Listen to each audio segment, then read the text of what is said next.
तारीख सवेरे हम लोग यहाँ हवन के साथ हम लोग सब समाप्त करेंगे। लेकिन हम बात कर रहे थे कि जागरण के ज्ञान के, तो दूसरा पहर में दुर्गा सप्तशती, तीसरा में मैया के अर्चन 1000 नाम से आपका थारी, आपकी मूर्ति, आपके फूल और दिया आप साथ ले आइए। और चौथा पहर में हम लोग हवन करके और फिर यहाँ हम लोग समाप्ति की ओर हम लोग ले जाएंगे। तो भक्तजन इतना सब कहते हुए आप लोग हाथ जोड़े, हम लोग व्यास जी को व्यास मंच पर हम लोग स्वागत करेंगे। ओम नमस्तुते व्यास विशाल बुद्धे फुल्लारविन्दायतपत्र नेत्रम् येन त्वया भारततैलपूर्णं प्रज्वालितो ज्ञानमया प्रदीप। वृंदबलो व्यास भगवान की जय, गौरी माता की जय। हरि ओम। अखंडानंदबोधाय शिष्यसंतापहारिणे सच्चिदानंदरूपाय तस्मै श्री गुरवे नमः। लोकाभिरामं रणरङ्गधीरम् राजीवनेत्रं रघुवंशनाथं कारुण्यरूपं करुणाकरन्तं श्रीरामचन्द्रं शरणं प्रपद्ये। उद्यद्भानुसहस्रकान्तिमरुणक्षौमां शिरोमालिकाम् रक्तालिप्तपयोधरां जपवटीं विद्यामभीतिं वरम् हस्ताब्जैर्दधतीं त्रिनेत्रविलसद्वक्त्रारविन्दश्रियं देवीं बद्धहिमांशुरत्नमुकुटां वन्दे रविन्दस्थिताम्। कालाभ्राभां कटाक्षैररिकुलभयदां मौलिबद्धेन्दुरेखां शङ्खं चक्रं कृपाणं त्रिशिखमपि रुद्रवहन्तीं त्रिनेत्रां सिंहस्कन्धाधिरूढां त्रिभुवनमखिलं तेजसा पूरयन्ति ध्यायेत् दुर्गां जयाख्यां त्रिदश परिवृतां सेवितां सिद्धिकामयीं। विद्युद्दामसमप्रभां मृगपतिस्कन्धास्थितां भीषणां कन्याभिः करवालखेटविलसद्धस्ताभिरासेविताम् हस्तैश्चक्रगदाशिखेटकविशिखाशापं गुणं तर्जनीं बिभ्राणामनलात्मिकां शशिधरां दुर्गां त्रिनेत्रां भजे। वन्दे देवमुमापतिं सुरगुरुं वन्दे जगत्कारणं वन्दे पन्नगभूषणं मृगधरं वन्दे पशूनां पतिं वन्दे सूर्यशशाङ्कवहनिनयनं वन्दे मुकुन्दप्रियं वन्दे भक्तजनाश्रयं च वरदं वन्दे शिवं शङ्करम्।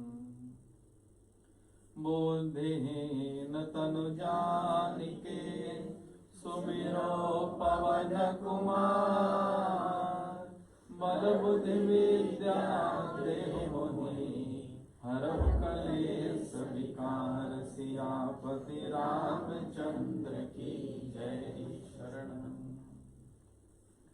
भगवती त्रिगुणात्मिका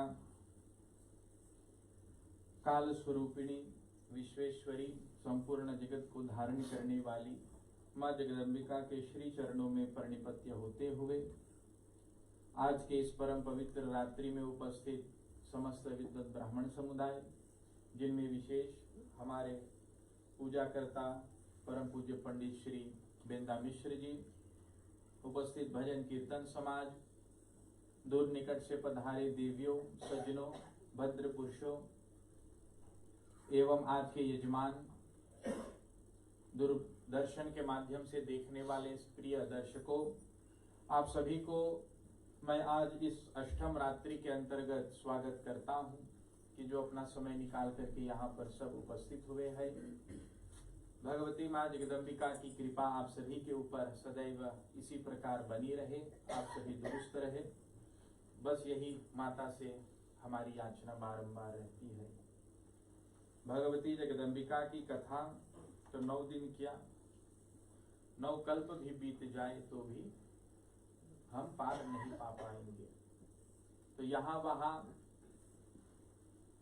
यत्र तत्र जो कुछ भी प्राप्त अपने मति अनुसार बस बोलता ही चला गया और आप सब सुनते चले आए। अब एक दिन और बचा है, उसे भी यदि आप झेल लेंगे हमें तो फिर नवरात्रि की परिसमाप्ति, तो आप सभी का हमसे छुटकारा प्राप्त हो जाएगा। ठीक, तो कथा की ओर बढ़ने से पहले सभी से प्रार्थना, अपने हाथ को जोड़ हृदय पर रखे, 1-2 बार हम भगवान नाम संकीर्तन करें, मन वाणी जिह्वा को पवित्र करें और तब कथा की ओर बढ़ें। पूजा करे संसार माते, पूजा करे संसार माते, पूजा करे संसार माते, पूजा करे संसार माते।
भवानी की जय, गौरी माता की जय। तो सज्जनों, पूर्व समय में आप सभी कथा श्रवण किए, जहां पर प्रभु श्री रामचंद्र जी विश्वामित्र जी के साथ में गए और तब अहिल्या माता का उद्धार किया।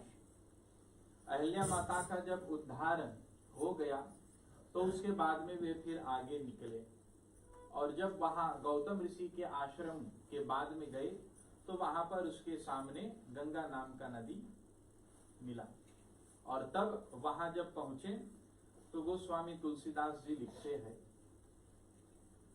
श्री राम जय राम जय जय राम, श्री राम जय राम जय जय राम, चले राम लक्ष्मण मुनि संगा, गए जहाँ जग पावन गंगा, श्री राम जय राम जय जय राम, श्री राम जय राम जय जय राम, चले राम लक्ष्मण मुनि संगा।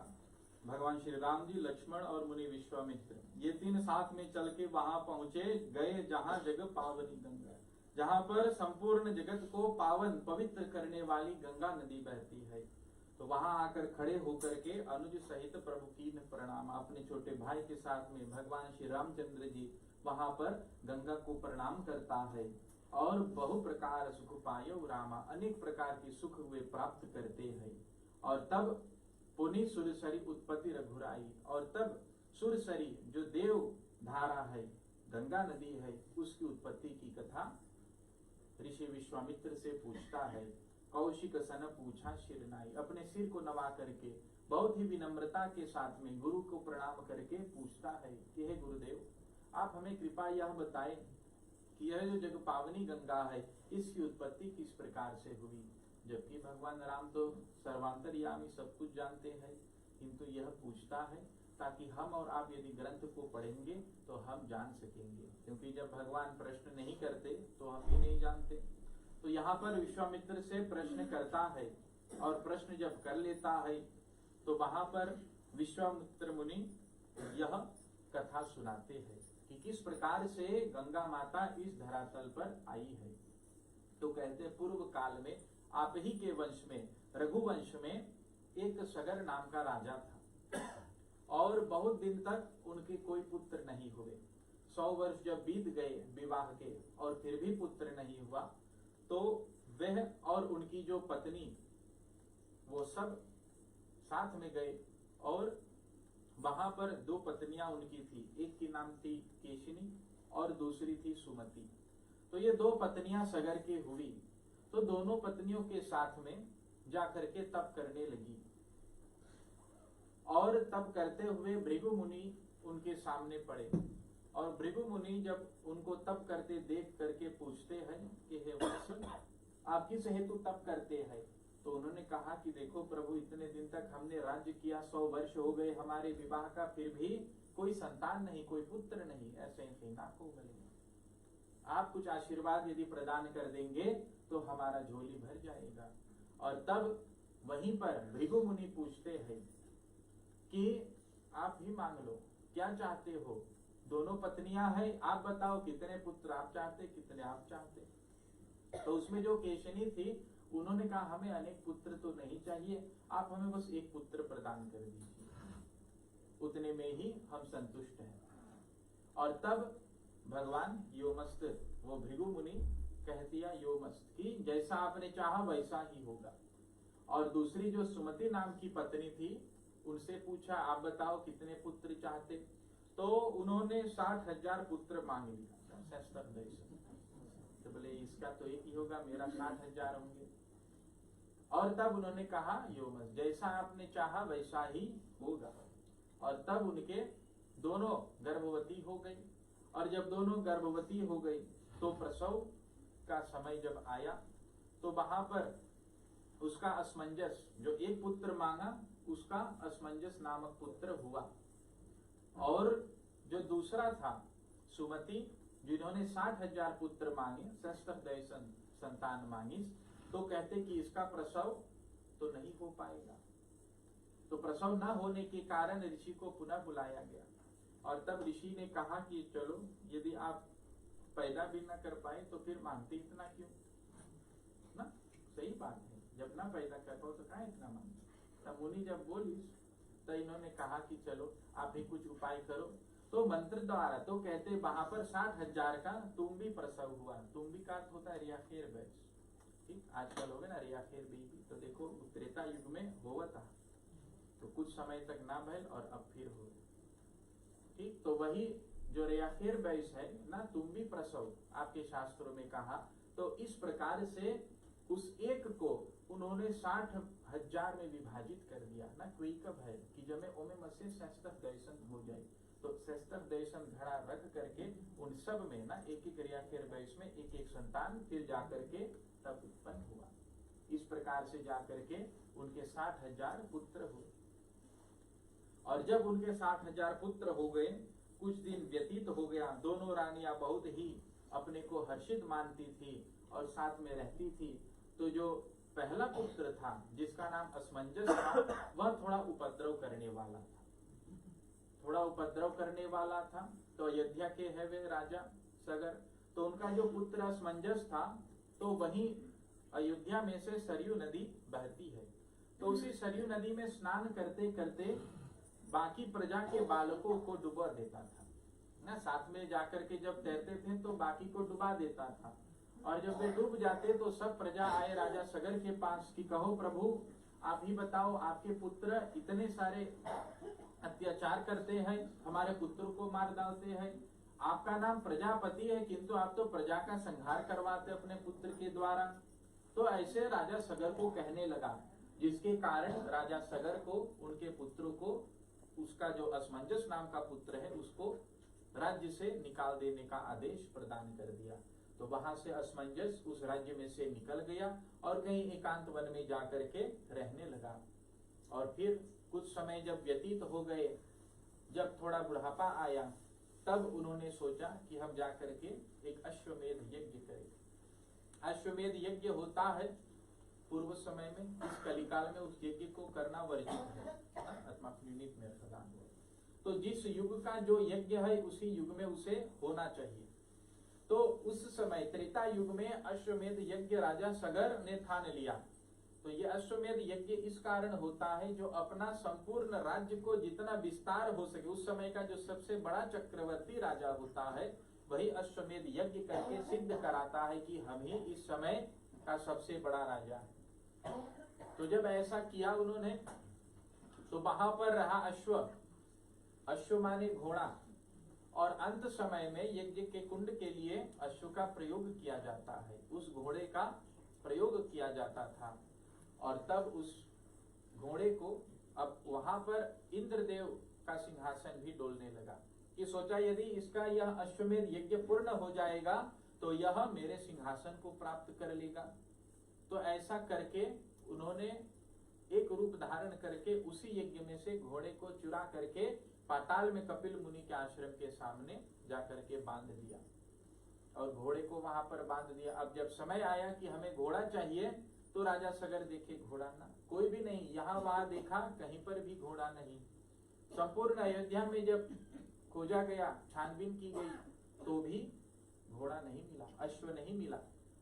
और धीरे धीरे जब कुछ दिन व्यतीत हो गए, यह अश्व नहीं मिलता, तो सब बहुत क्रोधित होते हैं। तो उनके जो 60,000 पुत्र है, जब चारों दिशाओं में खोज लिया, तब कहे कि अब बचा है धरती में तो नहीं होंगे, तब धरती को खोदने लगे। तो 60,000 पुत्र एक साथ में मिल करके धरती को खोदने लगे और तब उसी के भीतर में वे सब प्रवेश किए। और जब वहां पहुंचे पाताल लोक तक, तो देखते कि कपिल मुनि के आश्रम के सामने उनका घोड़ा बंधा हुआ है।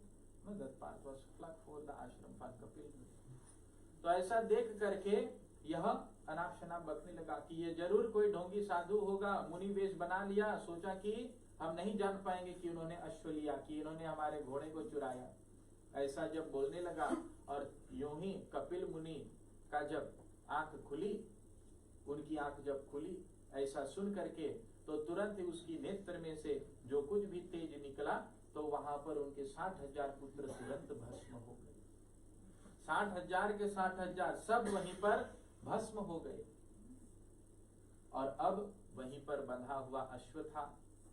और जब कुछ समय जब व्यतीत हो गया, राजा सगर ने सोचा कि ये क्या हो रहा है, हमारे पास तो 60,000 पुत्र थे, एक भी का लक्षण नहीं, वे सब कहाँ गए, नहीं मिल रहा। तो वहां पर सुमति का जो भ्राता है गरुड़ जी, तो गरुड़ जी आए, तो गरुड़ जी कहा कि देखो पाताल में इस प्रकार से हुआ कि आपका पुत्र बिल्कुल भस्म हो गया, जितने पुत्र आपके थे सब भस्म हो गए। और यहाँ पर वे रोने लगे कि हमारे इतने सारे पुत्र भस्म हो गए, अब क्या होगा। तो गुरु ने कहा आपका एक संतान है असमंजस, उसका एक बेटा है, भले ही आपने असमंजस को राज्य से निकाल दिया, किंतु जो पुत्र है अंशुमान वे अभी जीवित है, आप कहो तो मैं उसे आज्ञा दूं। तो गरुड़ जब गए वहां पर, तो अंशुमान से कहा कि देखो आपके जितने भी परिवार के लोग हैं सब भस्म हो गए, यहाँ पर राजा सगर आपका पुकार कर रहा है। और ऐसा सुन करके तो गरुड़ के साथ में वे सब गए पाताल, और तब अंशुमान ने उस घोड़े को लेकर के लाया और यहाँ पर अश्वमेध यज्ञ को पूर्ण किया। और जब यज्ञ पूर्ण हो गया, तब वहां पर अब सोचते कि अब क्या करेंगे, किस प्रकार से 60,000 का उद्धार हो पाएगा। ऊपर से ऋषि के श्राप के कारण उनकी तेज से, आंख से निकली हुई तेज से भस्म हुए, अब इसका उद्धार कैसे होगा। और तब वहां पर नारद मुनि आकर के कहते हैं कि देखो यह जो आप प्रश्न करते हैं, गरुड़ भी जानता है कि एक ही उपाय है, जो सुरसरी गंगा इस समय ब्रह्मलोक में है, ब्रह्मा जी के कमंडलू में, वही आकर के आपके समस्त पुत्रों का उद्धार कर पाएगा।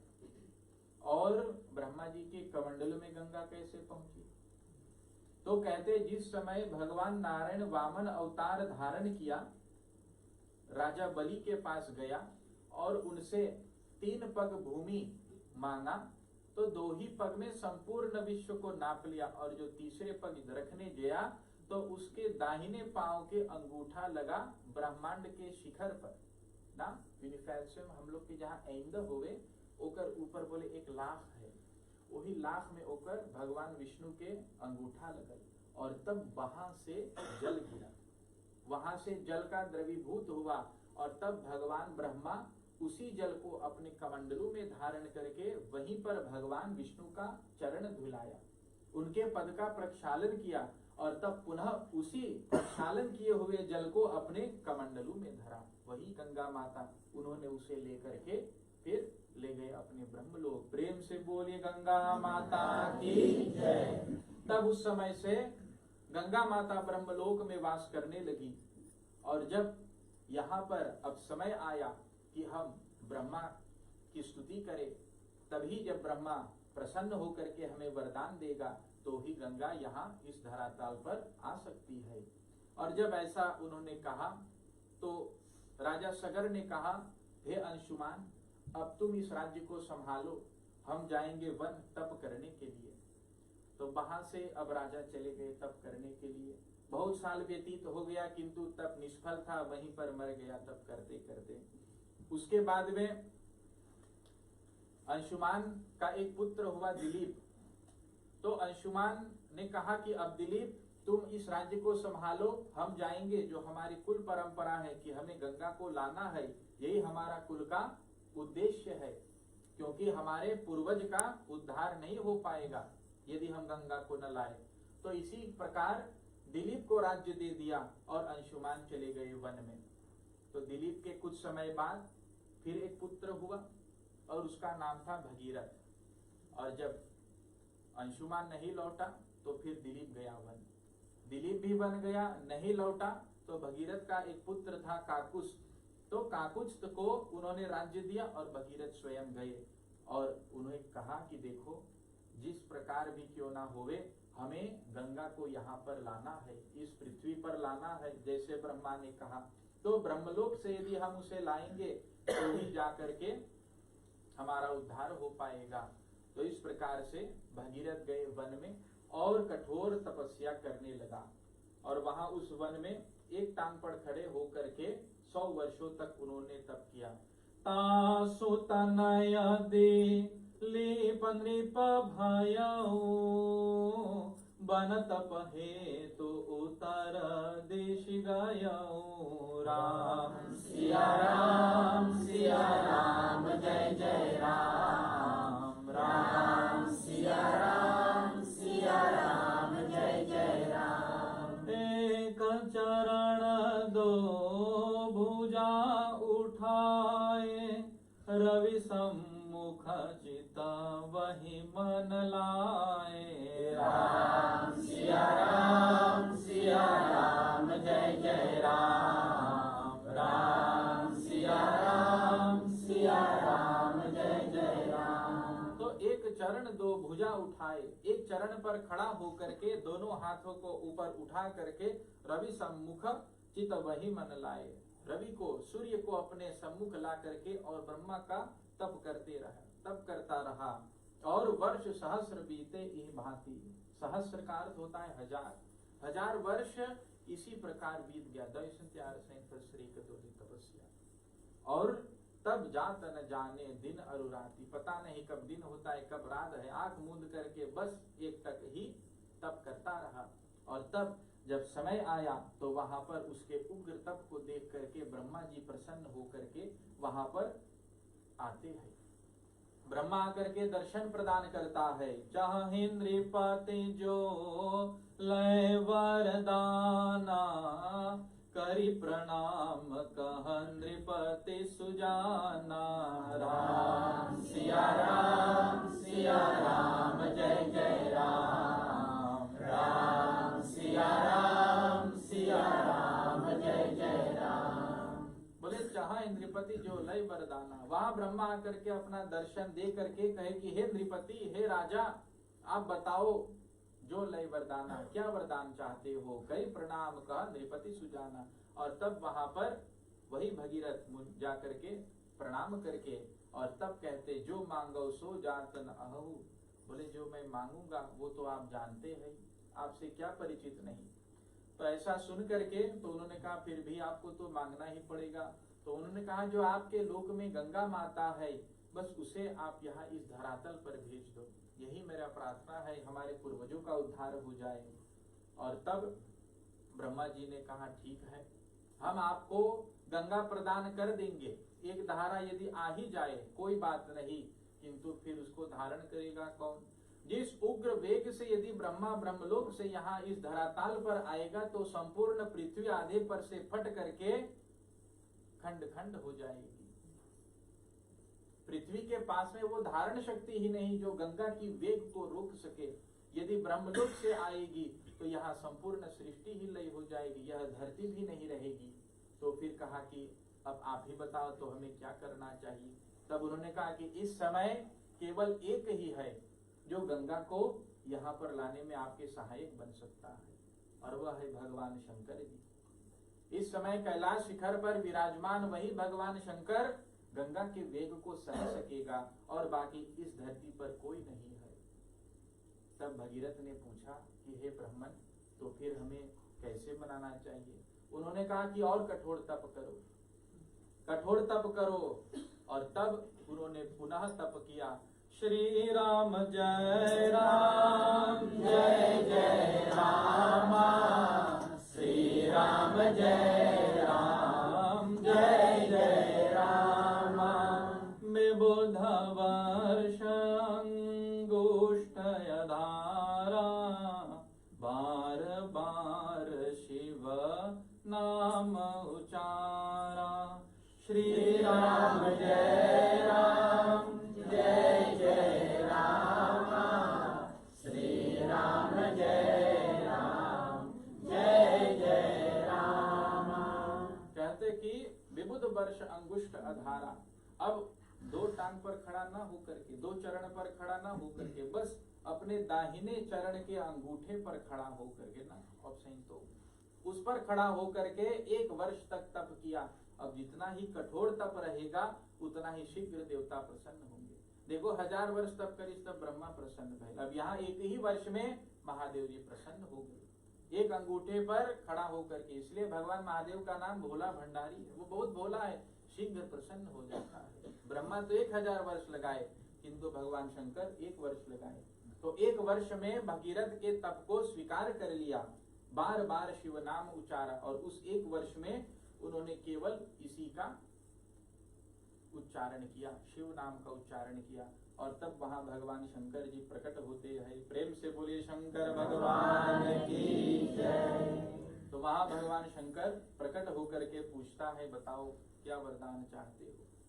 उन्होंने कहा, हम आपसे कुछ चाहते नहीं, बस आप एक काम का सहायक बन जाओ, आप गंगा माता को इस धरती पर लाने का सहायक बन जाओ, हमारी इस सहायता कर दो कि आप ही के माध्यम से वह इस धरातल पर आए। तो भगवान शंकर ने कहा, उसमें कौन सी बड़ी बात, आप जब कहे गंगा आए हम तैयार रहेंगे। और तब इस बात को लेकर के जब संपूर्ण उनकी तप पूर्ण हो गया, और तब वहां पर ब्रह्मलोक में से ब्रह्मा जी आदेश देता है गंगा माता को कि जाओ, अब आपको पृथ्वी लोक पर जाने का समय आ गया है। पूर्व समय में जो श्राप आपको मिला है सरस्वती माता के द्वारा, ना आप सभी सुन चुके हैं, 4थे दिन में या 5वें, पता नहीं कौन से दिन, किंतु श्राप के कारण ही यहाँ पर आई। जो सरस्वती माता ने श्राप दिया, उसका पूर्ण करने का समय आ गया, अतः आपको अब जाना चाहिए। और तब वहां से गंगा माता तो एक आना नहीं चाहती, बोले उस मृत्यु लोक में हम जाकर के कितने पापियों का पाप धोएंगे, हम स्वयं मलिन हो जाएंगे, क्योंकि अभी कलिकाल आएगा जिसमें बहुत से पापी लोग होंगे, उन सब का पाप धोते धोते मैं स्वयं मलिन ही हो जाऊंगी, फिर मेरा उद्धार क्या होगा। तो उन्होंने कहा कि भगवान विष्णु ने एक समय में कहा था कि जब भगवान श्री राम जी आएंगे और आप में स्नान करेंगे, तो उस समय आपका संपूर्ण पाप पुनः नष्ट हो जाएगा, आप पुनः निर्मल हो जाएगा, और ऐसे युग युग में आकर के भगवान स्नान करके आप ही के भीतर में आपको पुनः पवित्र कर देगा। और तब ऐसा सुन करके तो गंगा माता ने कहा, ठीक चलो, किसी में के है ये सामर्थ्य जो हमें ग्रहण कर सके, इतनी वेग से हम जाएंगे। तब ब्रह्मा ने कहा, आपको भगवान शंकर के जटा में जाने का है, ब्रह्मलोक से यदि आप जाएगी तो भगवान शंकर की जटा में। तब वहां पर गंगा माता का थोड़ा अभिमान हो गया कि भगवान शंकर हमें धारण कर सकेगा, उसमें इतना सामर्थ्य। तो इस अभिमान के साथ में वह अति प्रचंड वेग से ब्रह्मलोक से गिरता हुआ धारा प्रवाह आकर के भगवान शंकर के ही मस्तक पर आती है। ये सोचती है कि हम भगवान शंकर को ही लेकर के सीधा पाताल चली जाएंगे और हमें फिर मृत्यु लोक में आने की आवश्यकता न पड़ेगी। ऐसा सोच करके वहां बहुत वेग की धारा से आकर के भगवान शंकर के मूर्धन्य पर जाकर के विराजमान हो जाती है। और तभी भगवान शंकर देखता है कि यह तो बहुत वेगवान है, तो अपनी जटा को बंद कर लेता है। इसलिए आपके स्तोत्र में कहते हैं, जटाकटाह संभ्रम ब्रह्मन् निलिम्प निर्झरि बिलोल बीच वल्लरि विराजमान मूर्धनि।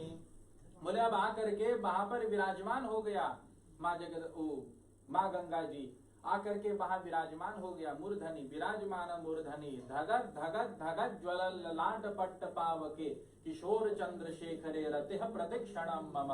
बोले कि किस प्रकार से उसमें बंद है, तो बोले एक एक उनके लहर जाकर के भगवान शंकर के जटा को पार करना चाहती, किंतु कोई भी रास्ता नहीं निकलने का। भगवान शंकर ने उसे बिल्कुल बंद ही कर दिया।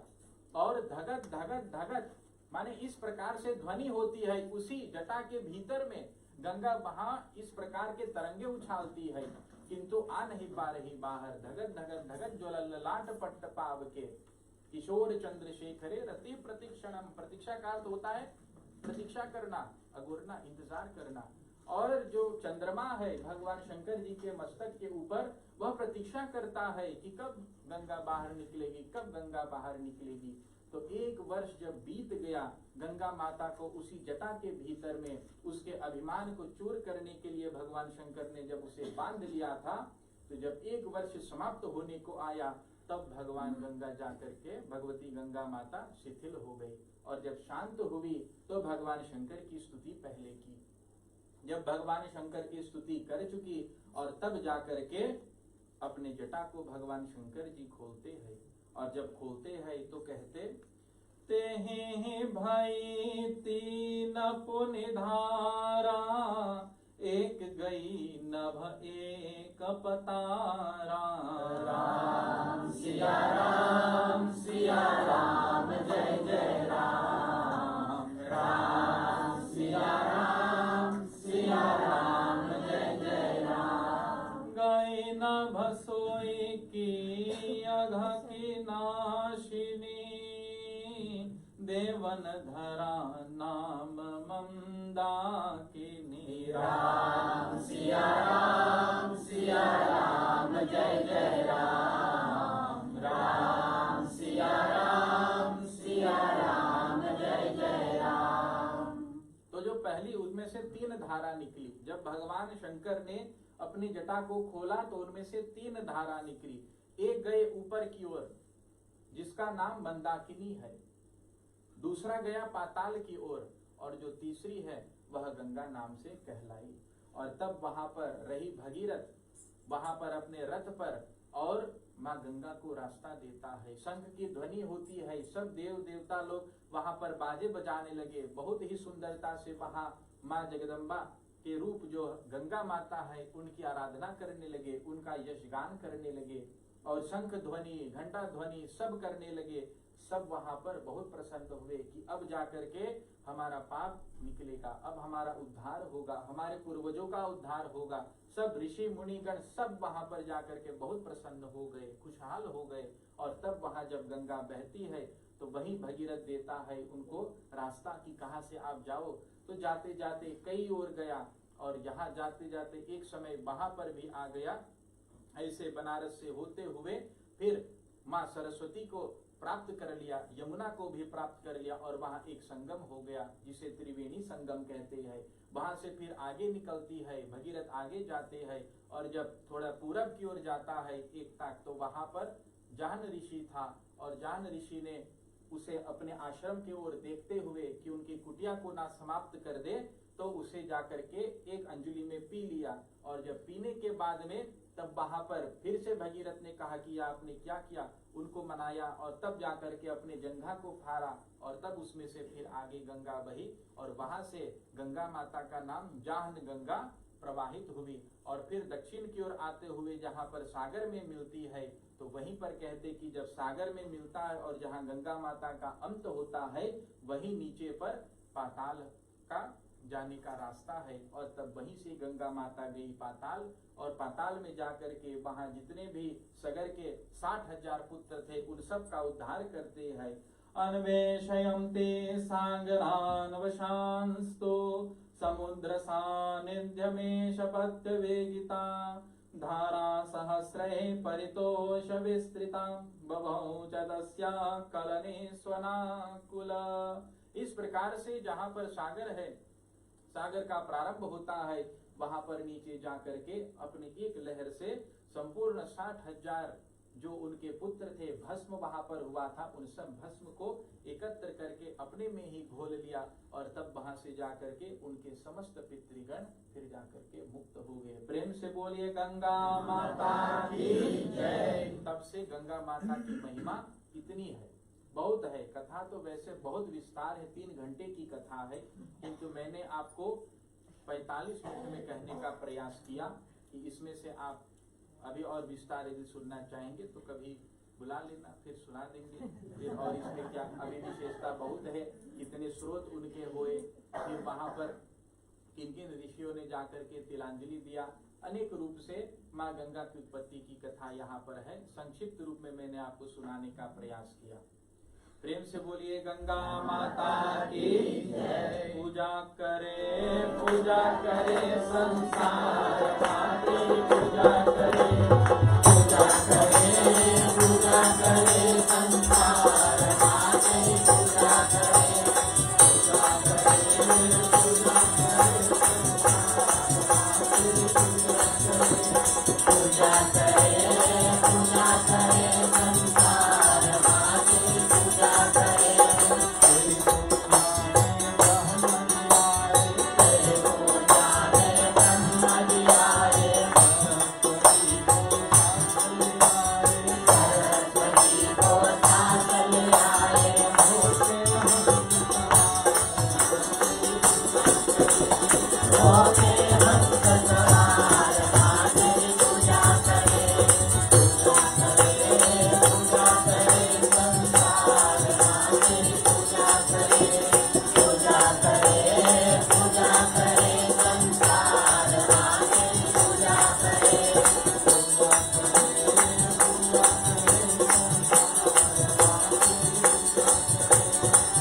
भवानी की जय।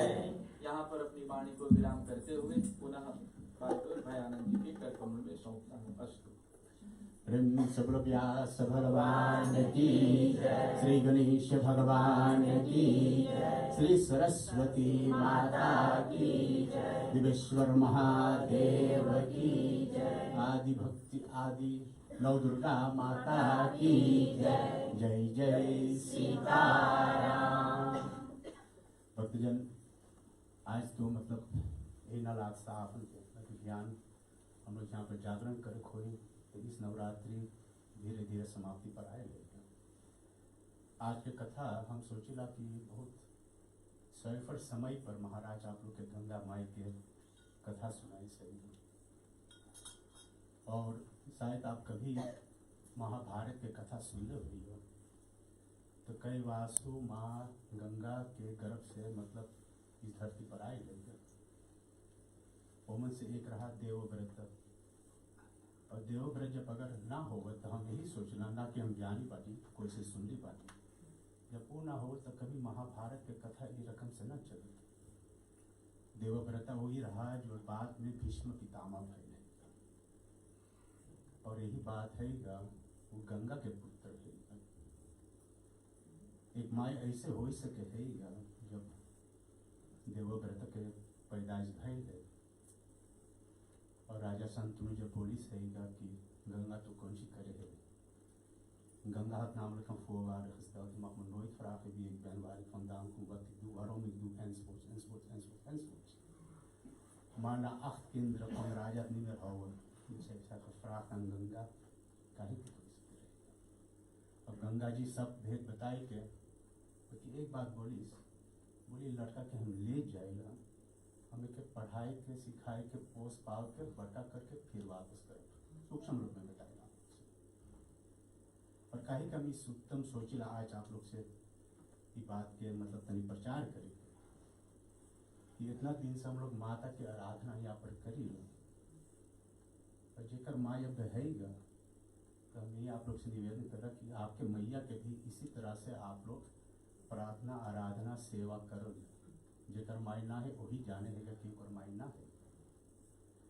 एक बात है, एक माई के प्यार ऐसे होवे है, रात के शीतलता होवे या दिन के भीड़ होवे है, एक माई के हाथ हर में खुल रहे, ओकर दिल हर में निर्मल रहे है।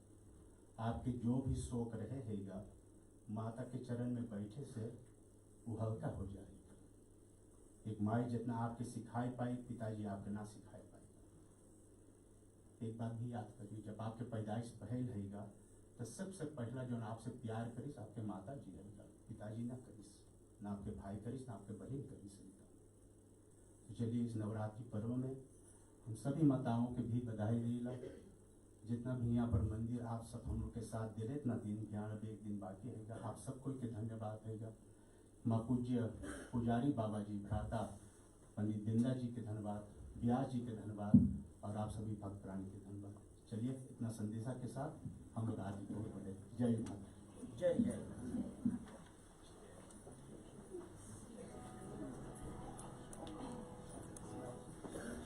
भक्तजन, आप लोग कल अपन जप माला और गौमुख भूलिए। ओम त्र्यंबकं यजामहे सुगंधिं पुष्टिवर्धनम् उर्वारुकमेव बन्धनान् मृत्युर्मुक्षीयमामृतात्। ओम त्र्यंबकं यजामहे सुगंधिं पुष्टिवर्धनम् उर्वारुकमेव बन्धनान् मृत्युर्मुक्षीयमामृतात्। ओम त्र्यंबकं यजामहे सुगंधिं पुष्टिवर्धनम् उर्वारुकमेव बन्धनान् मृत्युर्मुक्षीयमामृतात्। ओम नमः शिवाय, ओम नमः शिवाय, ओम नमः शिवाय। ओम नमो भगवते वासुदेवाय।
आनंद करे बाबा पूजा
संसार सारं भुजगेन्द्रहारं सदा वसन्तं हृदयारविन्दे भवं भवानी सहितं नमामि। ॐ यानि कानि च पापानि जन्मान्तरकृतानि च तानि तानि विनश्यन्ते प्रदक्षिणां पदे पदे। ॐ त्वमेव माता च पिता त्वमेव त्वमेव बन्धुश्च सखा त्वमेव त्वमेव विद्या द्रविणं त्वमेव त्वमेव सर्वं मम देव देव। ॐ शान्ताकारं भुजगशयनं पद्मनाभं सुरेशं विश्वाधारं गगनसदृशं मेघवर्णं शुभाङ्गं लक्ष्मीकान्तं कमलनयनं योगिविरध्यानगम्यं वन्दे विष्णु भवभयहरं सर्वलोकैकनाथं। प्रेम से बोलो गौरी माता की जय, उमापति महादेव की जय, अयोध्या राम लखन की जय, पवन सुत हनुमान की जय, राधे वर कृष्ण चंद्र की जय। श्री गणेश भगवान की जय, कार्तिकेय भगवान की जय, जगत जननी माँ पार्वती की जय, दिव्येश्वर महादेव की जय, श्री सरस्वती माता की जय, दुर्गा माता की जय, श्री लक्ष्मीपति नारायण भगवान की जय, राजा रामचंद्र भगवान की जय, सीता माता की जय, लखनलाल की जय, पवन सुत हनुमान की जय, श्री सूर्य नारायण भगवान की जय, जगत पिता ब्रह्म भगवान की जय, नंदी बाबा की जय, कश्यप देवता की जय, गौ माता की जय, गंगा माता की जय, सर्वभौम सनातन धर्म की जय, व्यास भगवान की जय, ब्राह्मण मंडली की जय, भक्त मंडली की जय, श्री गुरुदेव भगवान की जय, आज भी आनंद की जय। जय जय सीताराम।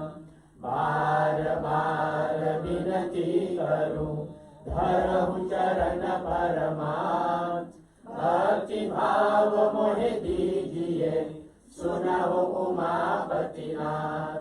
बार बार वर मांगहु हरषि देव श्री राम, पद सरोज रजि पावनी भक्ति सदा सतसंग सिया भजु राम जय जय राम।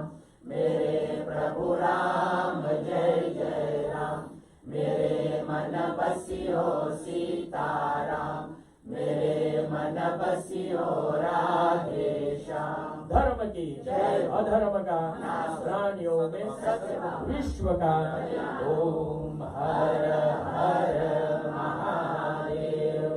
ओम सर्वे भवन्तु सुखिनः, सर्वे सन्तु निरामया, सर्वे भद्राणि पश्यन्तु मा कश्चित् दुःखभाग् भवेत्।